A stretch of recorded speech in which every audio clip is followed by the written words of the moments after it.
Okay, so just settling down, finding somewhere comfortable to sit. Sitting in a way that you're going to be comfortable for breathing. I like to sit in Seiza.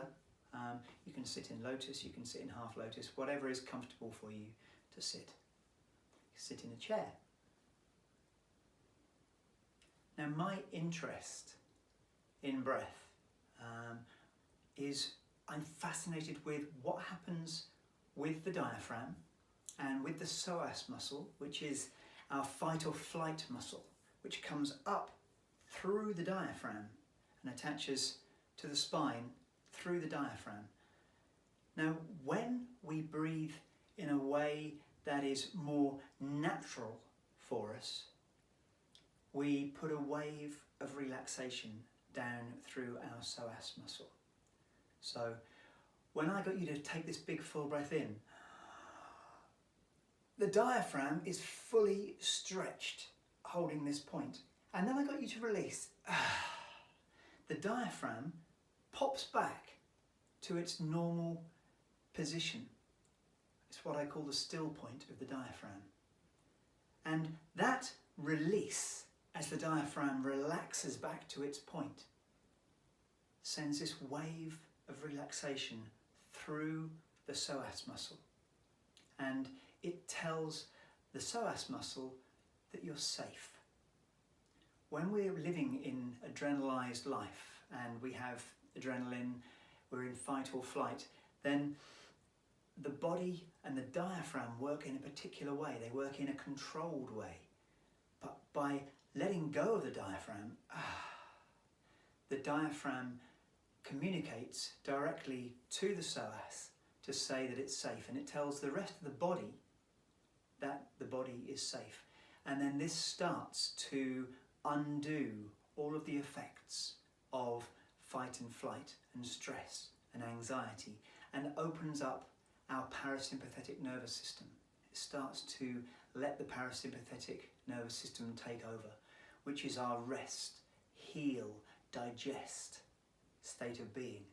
And it's in this state of being that we come to when we're doing meditation, when we're doing the Shavasana after your yoga, and it is a deeply restorative state of being.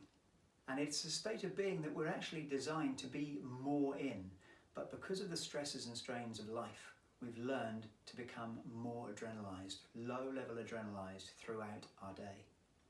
So by practicing this full breath in, and then this relax, letting the diaphragm pop back to its normal place, that puts this wave down through the psoas. But also, as you exhale, when you exhale fully, you completely empty your lungs, your diaphragm is stretched the opposite way. And then you relax. The breath comes back in automatically, and this puts another wave of relaxation through the psoas. Again, telling the body that it's safe enough to release the breath. So what we can have is we can have a surrender at the top of the breath, and we can have a surrender at the bottom of the breath, where the breath comes in.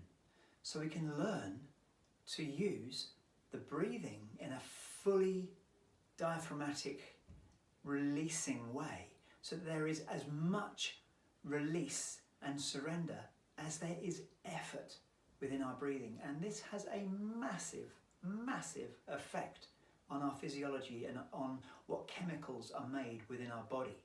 Because when we're breathing in a controlled way, we're generally creating chemicals of stress within our body. Depends on how we're breathing and what the control is, but for the most part, we're creating chemicals of control and chemicals of low-level stress. And when we let the breath go,